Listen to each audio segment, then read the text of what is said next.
ঈদের তৃতীয় দিনেও দর্শনার্থীদের ভিড়ে মুখর মিরপুরে চিড়িয়াখানা। বেলা বাড়ার সাথে সাথে বাড়ে দর্শনার্থীও। পরিবার পরিজন নিয়ে রোদ উপেক্ষা করেই চিড়িয়াখানায় আসেন অনেকে। মানুষের উপচে পড়া ভিড়ের কারণে বিশাল চিড়িয়াখানাতেও তৈরি হয় জায়গা সংকট।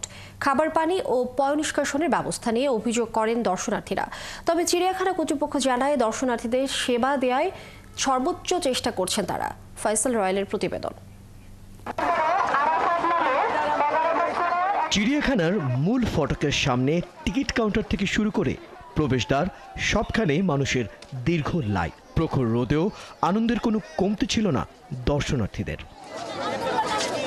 চিড়িয়াখানার ভেতরেও যেন মানুষের মিছিল। বানরের খাঁচার সামনে মানুষের ভিড়।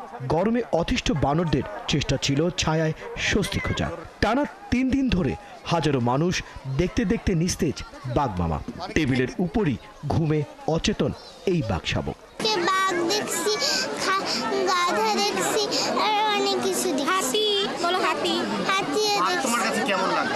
ভালো। ছোট না বড়? বড়, অনেক বড়। বড় বাঘ? পাখি হালুম করেছিল? উট পাখি দেখছি বড়, অনেকগুলো বাঘ দেখছি, আর একটা সাদা বাঘ দেখছি। সিংহ, সজারু, ভাল্লুক, গন্ডার সব প্রাণীর চোখে মুখেই ক্লান্তির ছাপ, যা দেখে কিছুটা অসন্তুষ্ট দর্শনার্থীরা। বাচ্চাদের দেখাই জানছি, আমরা শিখাইতেছি যেখানে শিখো, দেখো কিছুই নেই। জলহস্তির ওইখানে গেলাম, মানে একটাও নাই বললেই চলে, আমি বাচ্চাকে দেখাইতেই পারলাম না। তবে প্রশ্ন উঠেছে চিড়িয়াখানার ব্যবস্থাপনা নিয়ে। দর্শনার্থীর তুলনায় পর্যাপ্ত সুপেয় পানির কল না থাকা এবং টয়লেটের ব্যবস্থা না থাকা নিয়ে অভিযোগ তোলেন তারা। পরিবেশ নাই, এর জন্য একটু কষ্ট হয়ে গেছে। মানে দূরে দূরে তো টয়লেটগুলা, আর অনেকেরই কষ্ট হয়ে গেছে, মহিলাদের বিশেষ করে মহিলাদের বেশি কষ্ট হয়েছে। দর্শনার্থীদের দাবি বাড়ানো হোক প্রাণীর সংখ্যা আর কমানো হোক ধুলার উপদ্রব। আজকে প্রথমে বের হয়েছি, এই 2 দিন বের হওয়া হয় নাই, 2 দিন ঘরেই ছিলাম, আজকে বের হয়েছি। বাচ্চারা আসলো, বাচ্চাদের ভাল লাগে তাই নিয়ে আসলাম। বাচ্চারা তো এমনি উৎফুল্ল, কিন্তু খালি বলতেছে বাঘ কোথায়, বাঘ তো দেখি না, বাঘ হাঁটে না। তবে কর্তৃপক্ষ বলছে ধুলা কমাতে নিয়মিত পানি ছেটানো হচ্ছে। খাঁচার দুর্গন্ধ সামলাতেও চলছে নানা কার্যক্রম।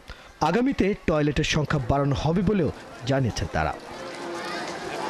ফয়সাল রয়েল, 71, ঢাকা।